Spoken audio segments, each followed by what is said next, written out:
A normal day in Earth's orbit, a day that should have passed without any mystery or danger.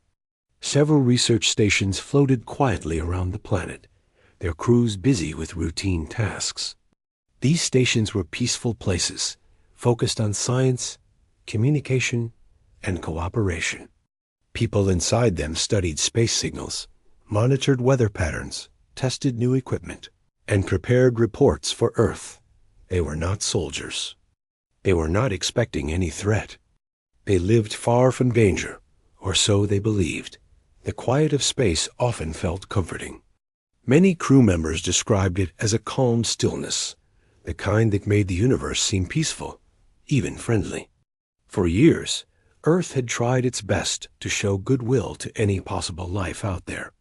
Messages were sent into the stars, carefully designed to say, "We are peaceful. We want to learn. We mean no harm." No one expected anything bad to happen. No one thought an unseen force was watching. But as the stations carried out ordinary work, something unusual began to appear in the sensor readings.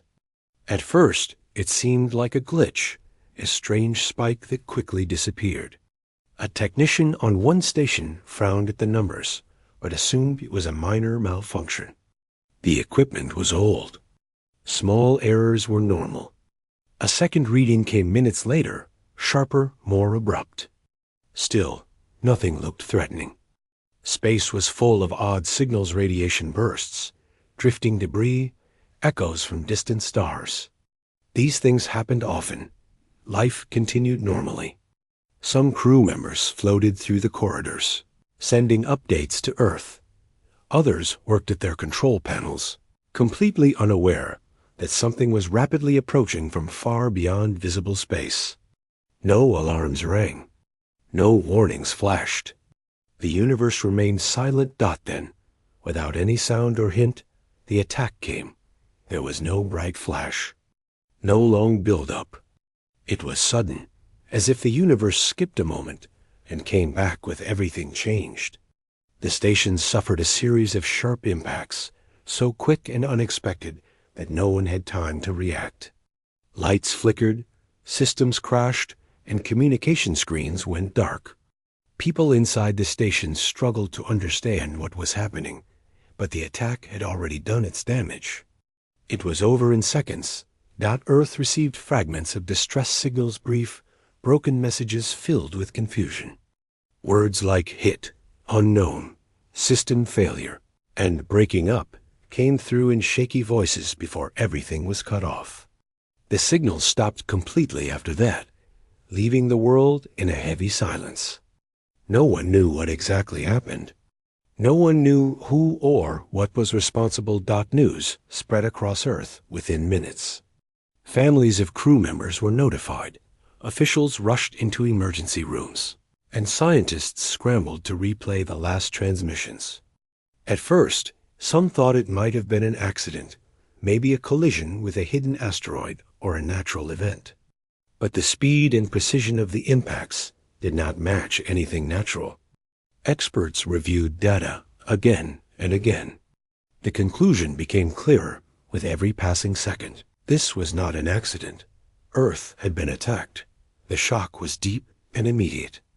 People everywhere felt a mix of fear, disbelief, and anger. How could someone attack peaceful stations? Why target scientists, researchers, and communicators? What was the purpose?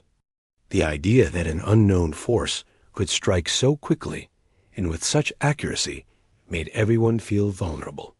It felt as if an invisible hand had reached out from the darkness of space and tapped Earth on the shoulder, not gently, but as a warning of something much worse.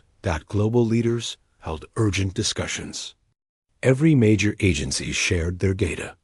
Military, scientific, and political groups worked together, trying to understand the nature of the threat. This unity did not come easily. Many nations had disagreements, old rivalries, and different priorities. But the incident left no room for conflict among humans. Everyone understood one thing clearly. Whatever hit those stations was not from Earth. No government wanted to jump to conclusions, But the evidence began stacking up. Radar systems detected faint trails, tiny energy signatures that did not match any human technology. Astronomers spotted distant movement in a region of space previously believed to be empty. Communication experts noticed patterns hidden inside the final corrupted transmissions, patterns suggesting some kind of deliberate interference. Piece by piece, the picture began to form. Someone had been watching Earth. Someone powerful enough to strike without warning. Someone confident enough to attack and then vanish. This realization struck deeply. If Earth was being observed, then how long had it been going on? Months? Years? No one had answers. All humanity had was the aftermath. Damaged stations, missing crews, and frightened families waiting for explanations. For many people, the idea that Earth had been targeted felt like a break in reality. It felt unfair. Humanity had always assumed that if intelligent life existed, it would be curious, peaceful, maybe even friendly. The first real interaction coming in the form of a silent attack was something no one had imagined. Emergency teams were sent to space to inspect the remains. They hoped to recover survivors or at least find clues. What they found confirmed Earth's worst fears. The marks left on the damaged structures were too clean, too advanced, too intentional to be natural. The precision of the hits looked designed, almost surgical. Whoever did this wanted to test Earth's defenses without starting a full conflict. It was like someone had tapped the glass of an aquarium, checking how strong it was. Back on Earth, people demanded answers. Families wanted justice. Experts wanted clarity. Leaders wanted to secure the planet. Ordinary people looked up at the night sky differently. Now, not with wonder, but with caution. Every star felt like a potential hiding place for something unknown. Despite all the confusion and fear, humanity did something unexpected.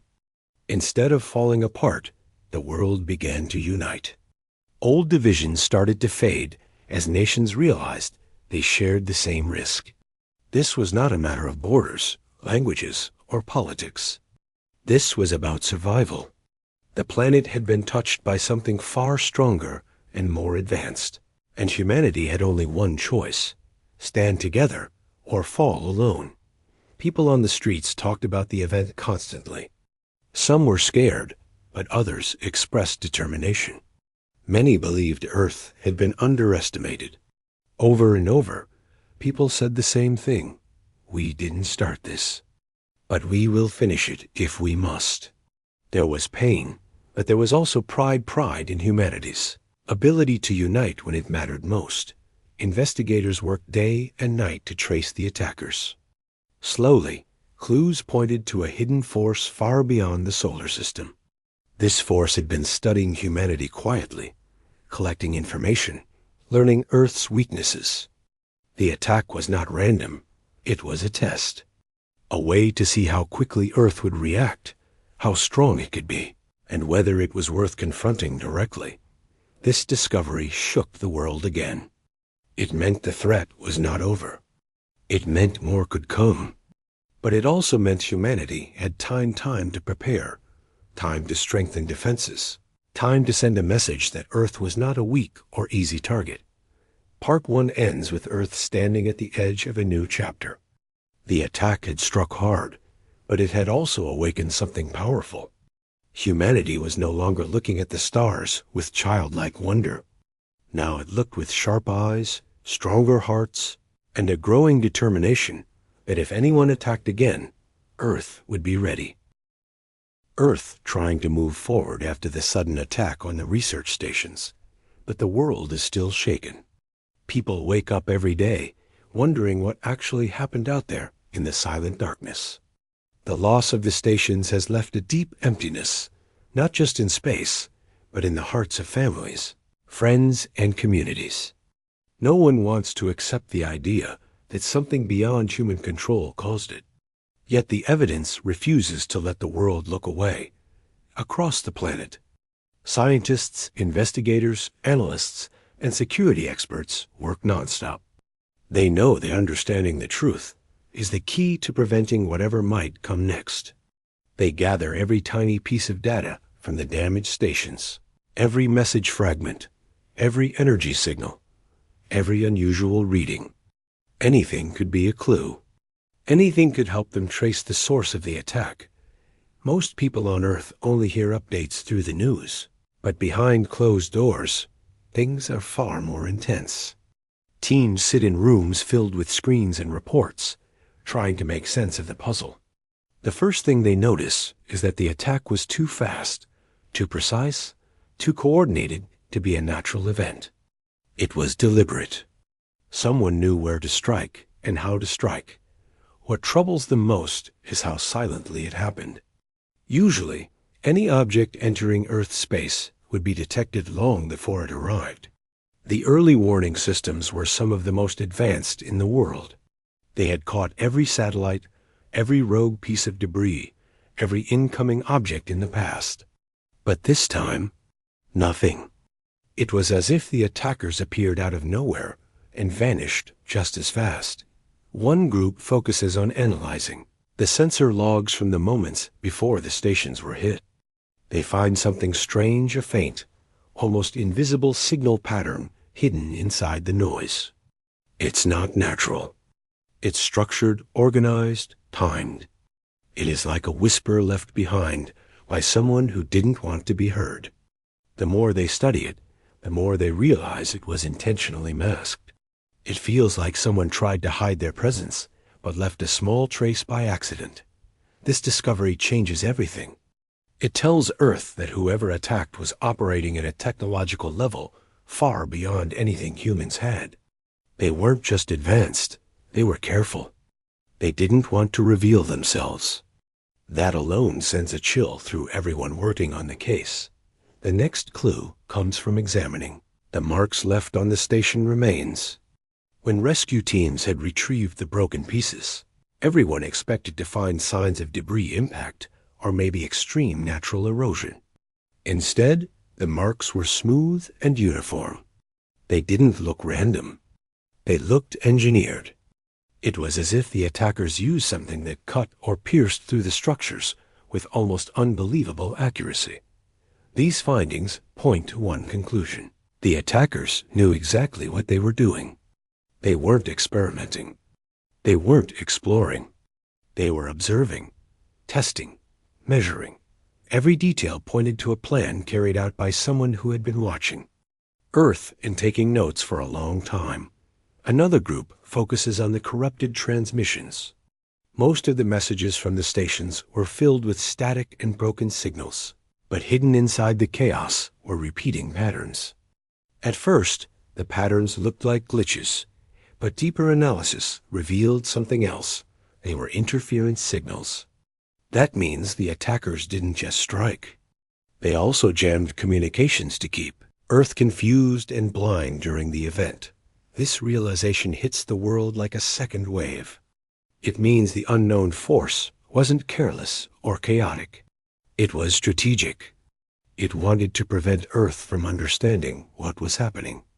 Some experts say it's like turning off the lights before entering a room, so no one sees your face, and then comes the biggest shock of all. Dot astronomers studying deep space activity begin noticing faint movements far beyond the solar system. These movements are extremely subtle and nearly invisible. They are not natural. They are not random. They follow a pattern, as if a fleet or a group of objects had been sitting in a hidden position, watching Earth from afar.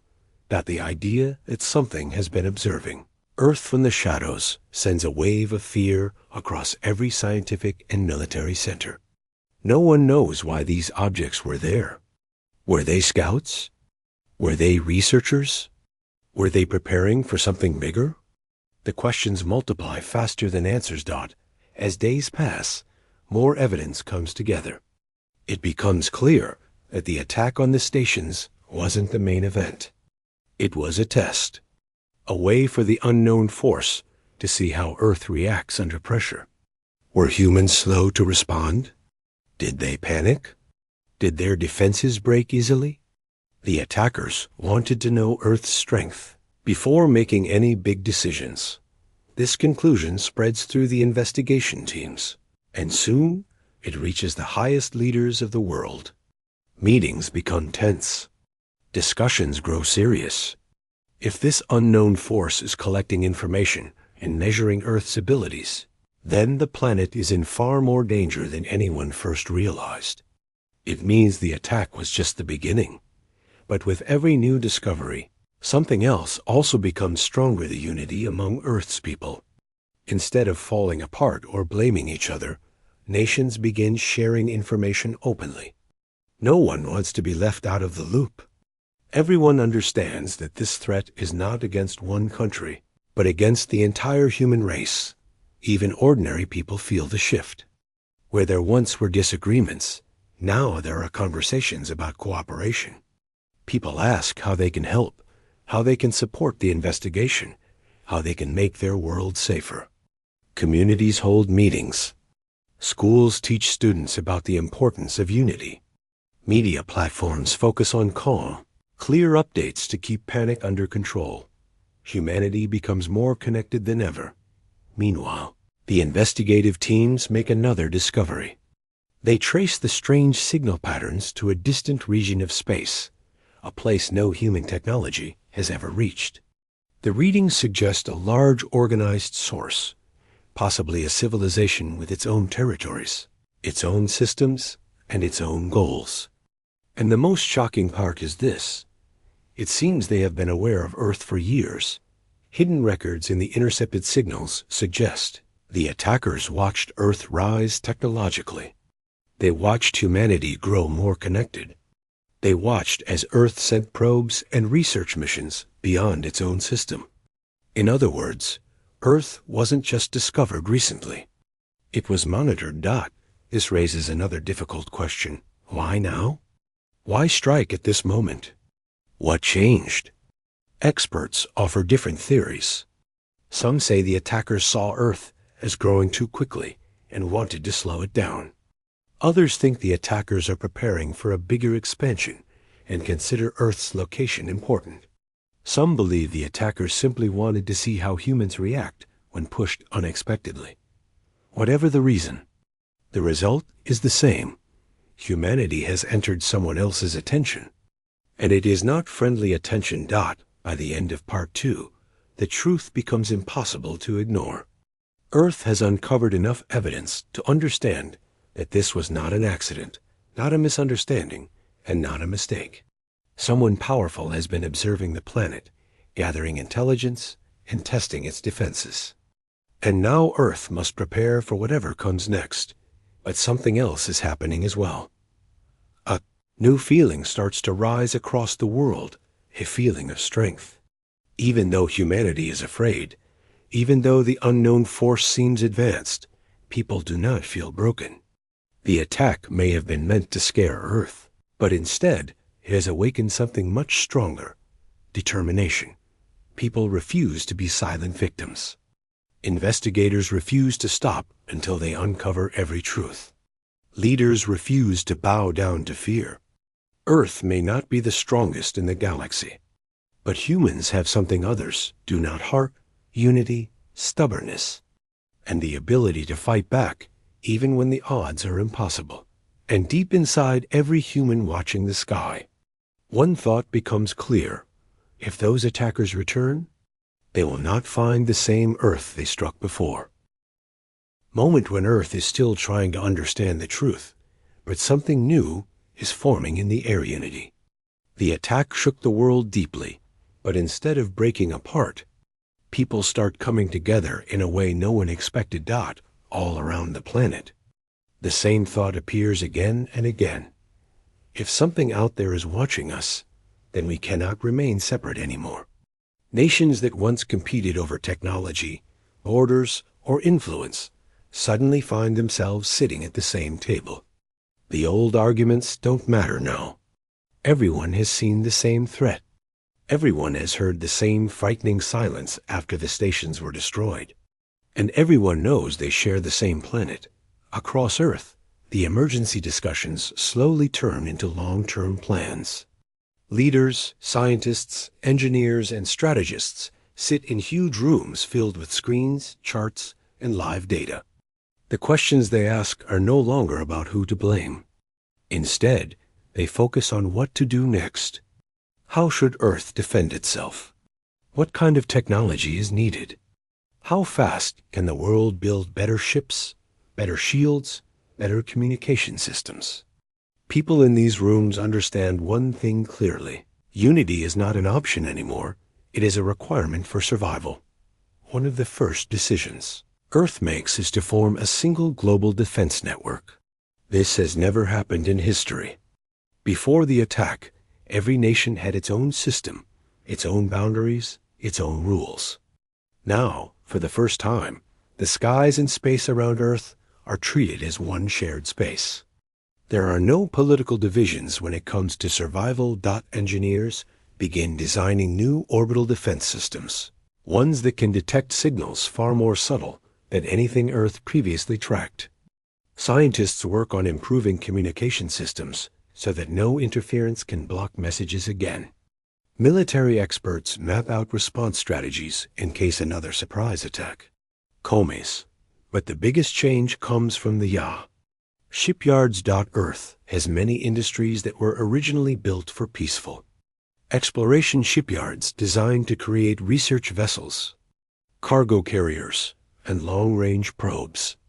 After the attack, these shipyards transform almost overnight. They shift from peaceful production to emergency construction. Towers of metal rise across coastlines, deserts, and space docks. Workers operate day and night, building new types of ships that blend exploration and defense. People from all backgrounds volunteer to help. Some join engineering teams. Some join communication units. Some help build, test, or transport equipment. Others work in teams that coordinate global supplies. Even those who cannot work directly help in their own ways by supporting families, donating materials, or spreading clear information. It's not fear that drives them. It's responsibility. It's the feeling that every human is now part of something bigger than their own life. As ship after ship takes shape, Earth realizes it is entering a new an era where humanity must be ready for threats beyond its world. At the center of all this effort is the development of new technologies that had been restricted for years. Some were too powerful. Some were untested.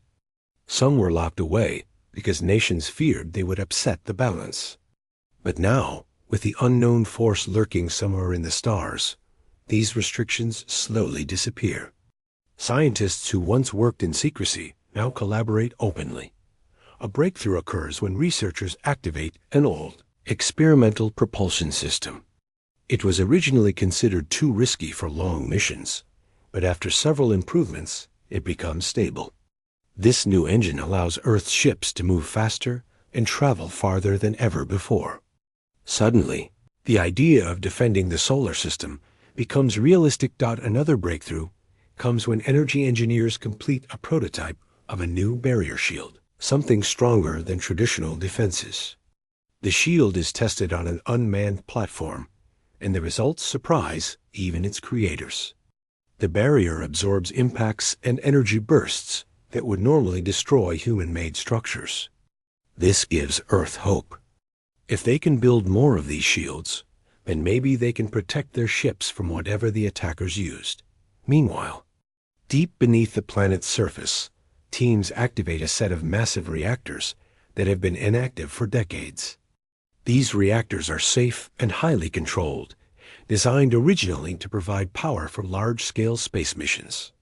Now, they are used to power new weapon systems that rely on energy instead of traditional explosives. Not destructive weapons, but tools that can disable or block incoming attacks. Step by step, humanity is building not just weapons, but a shield around its future. But progress isn't just about machines. It's also about mindset.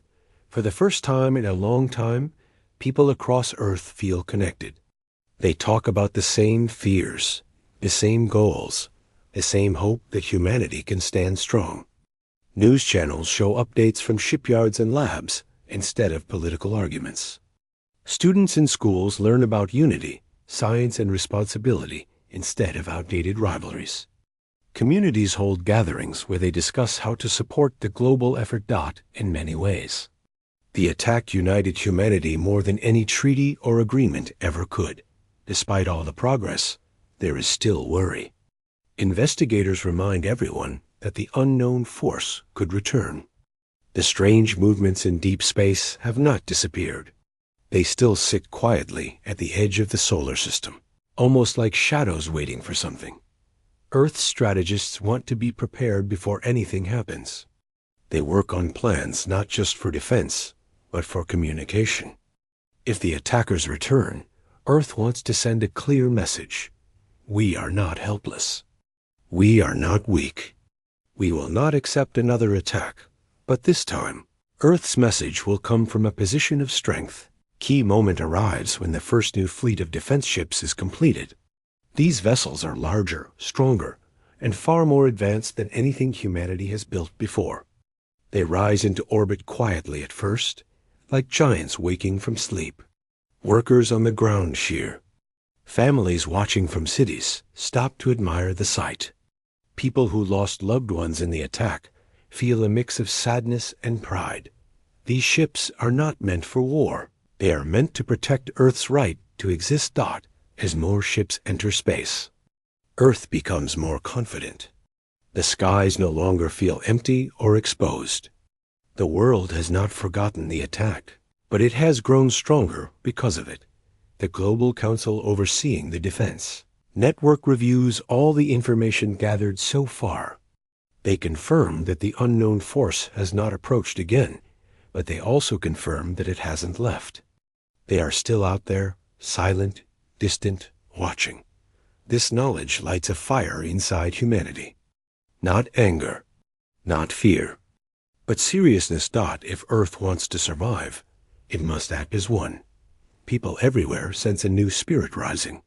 Something powerful, something human. It's a mix of courage, unity, stubbornness, and determination. It's the feeling that humanity has been underestimated for too long. And now, as Earth builds, strengthens, and prepares, the unknown watchers in the shadows will soon realize something important. This planet will not be easy to break. This world is ready. And if anyone thinks they can attack again, they will face a humanity unlike the one they struck before. A moment when Earth has already changed in ways no one expected. The memory of the first attack is still fresh, still painful, but the world has turned that pain into strength. People feel a sense of unity they never thought possible. But even with all the progress, Earth has made new ships, stronger shields, better communication systems. One truth remains. The enemy is still out there, deep in space. The unknown force continues to sit in silence, hidden far beyond normal detection. They do not approach. They do not send messages. They do not show themselves. They watch. And for many on Earth, that silence is more frightening than any open attack. Every day, astronomers track the faint patterns detected in Part 2. These patterns never stop. They move just enough to remind everyone that something intelligent is behind them. Some believe the attackers are waiting for Earth to make a mistake. Others think they are measuring how quickly humans can grow. Either way, Earth refuses to slow down. The Global Council overseeing the defense network holds a long meeting. The question on the table is simple but heavy.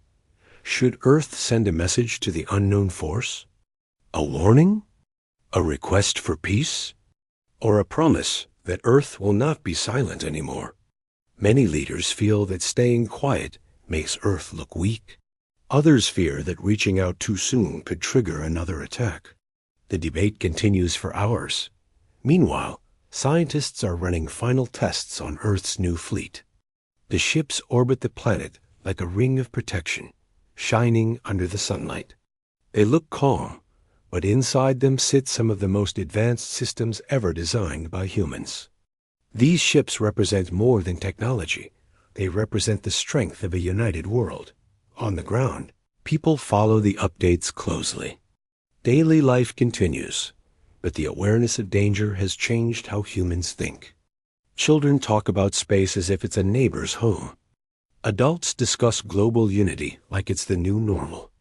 Every person, whether farmer, student, engineer, or worker, feels connected to Earth's mission. One evening, while the Council continues its debate, something unexpected happens. Earth's long-range sensors detect a sudden shift in the distant patterns. The unknown objects move in a new direction, slow, steady, deliberate. And this time, the movement is aimed directly toward Earth's solar system. The room falls silent when the news is announced. For a moment, everyone breathes in the same fear. Is this it? Are they coming back? No one panics, but the atmosphere becomes heavy. Earth has prepared for this moment, but preparation doesn't remove fear. It just gives people a reason to stand firm. The new fleet is immediately placed on alert. Ships adjust their positions. Shields power up. Energy systems hum quietly. Every pilot, crew member, and technician takes their station. There is no shouting, no chaos. Everyone moves with calm focus. They know their role. They know what is at stake. Back in the council room, the meeting transforms into an emergency session. Experts begin calculating the unknown force's path. They confirm that the objects are not slowing down. They are coming closer, but they are still far. At their current speed, they will not reach the solar system for weeks, maybe months. This gives Earth time, but not comfort. Some leaders argue that humanity should stay quiet and observe. Others believe silence is dangerous. They say Earth must speak now, before the unknown force arrives.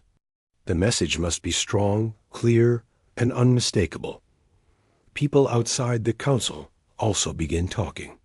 Social platforms fill with discussions. News channels interview experts who try to explain what might happen. But one thing is clear in every voice. Earth must defend itself, no matter what. After long debate, the Global Council reaches a decision. Humanity will send a message, not a threat, not an apology, a statement of strength and boundaries. Scientists, linguists, strategists, and communication experts gather to create the message. They choose simple words because simple words carry power. They choose a calm tone because fear is not a language Earth wants to speak. And they choose one core sentence, one line, that represents the unity of humanity. When the message is ready, the entire world pauses to watch. The transmission is sent into space with the most powerful communication system Earth has ever built. It travels across the darkness, across the silent void, heading toward the unknown force. The message says, "Do not attack again. If you do, you will face complete erasure." The words are strong, but they are not fueled by hate. They are fueled by survival. They are a promise, not a threat. A promise that Earth will not allow another attack on innocent lives. For several days after the message is sent, everyone waits. At first, nothing happens. No reply. No change in movement. The unknown force continues forward at the same speed, same direction, same silence. People around the world begin to feel uneasy. Some worry that the message made things worse.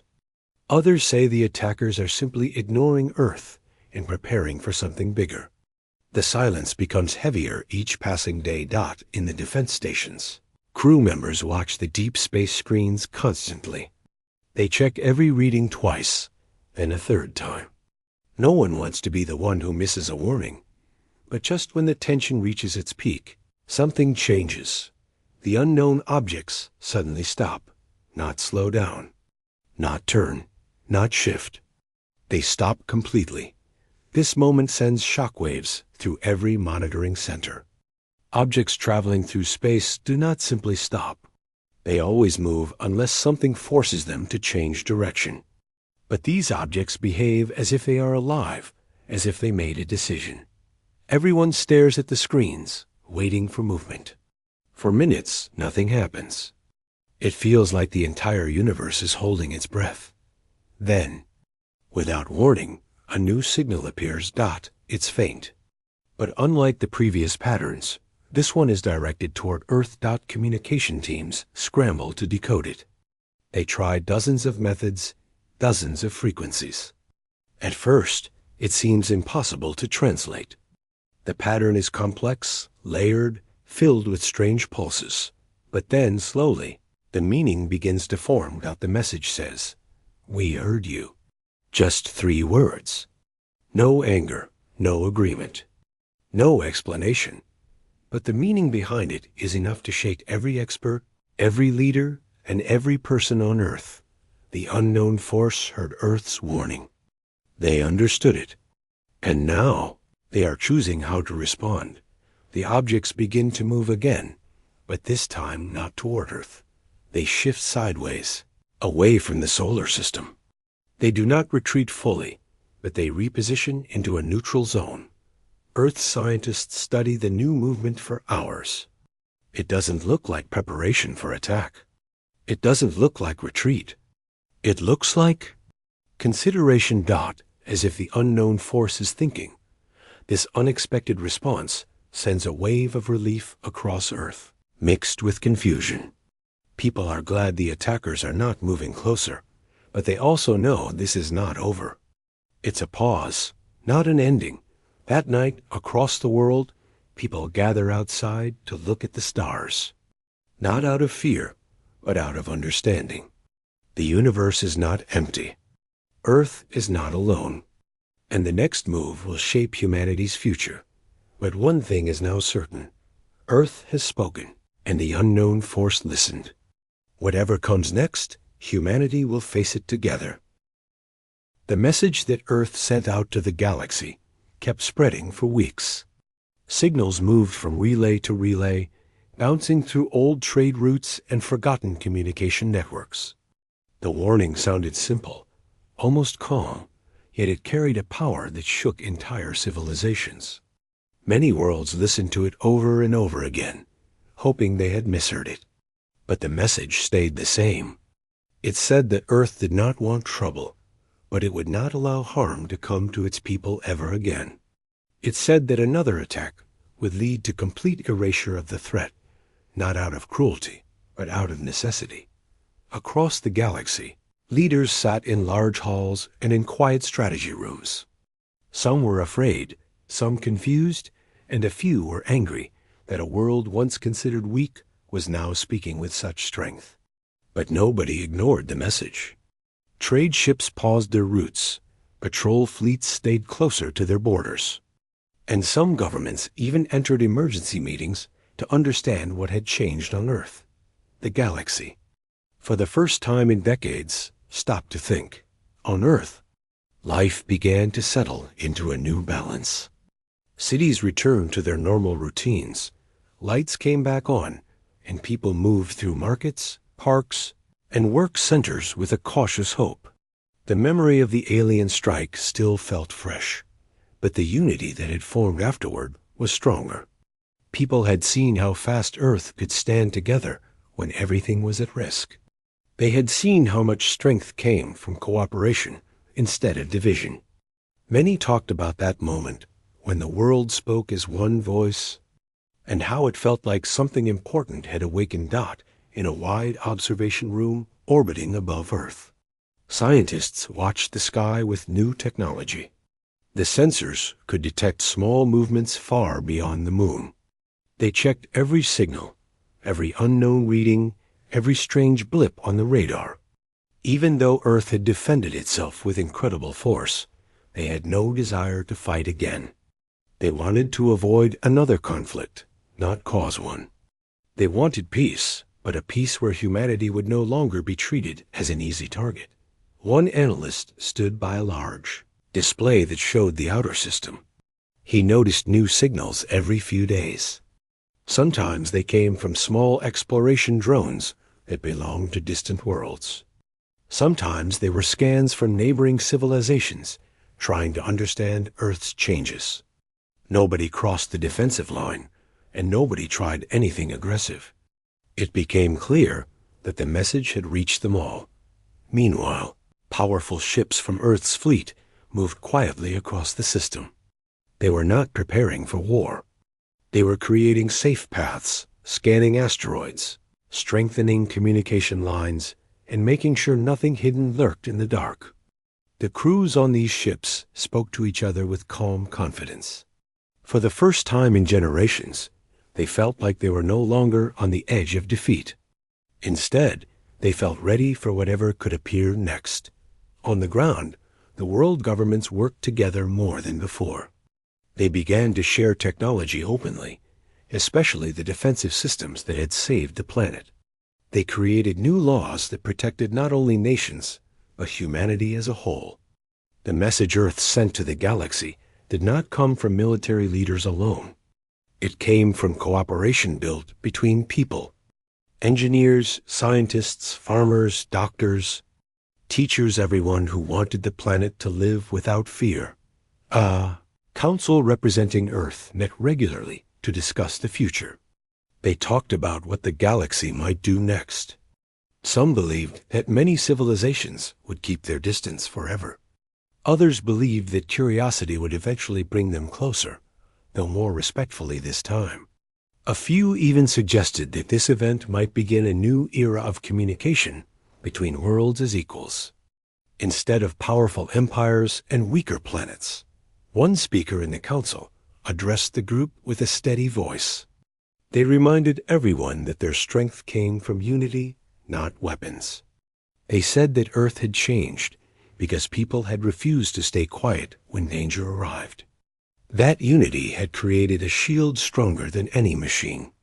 And if Earth kept that unity alive, then the galaxy would see that humanity's strength was not temporary. Outside, in cities and small towns, people rebuilt what had been damaged. Volunteers helped clean debris. Engineers repaired power systems. Families comforted each other. Even though the danger had passed, the memory remained. But instead of fear, it created determination. Many groups began studying space more seriously, joining programs that trained people to understand other worlds. Young students talked about becoming explorers, diplomats, or scientists who would one day speak to alien civilizations face to face. There were also many who wrote stories, shared experiences, and documented the event from different perspectives.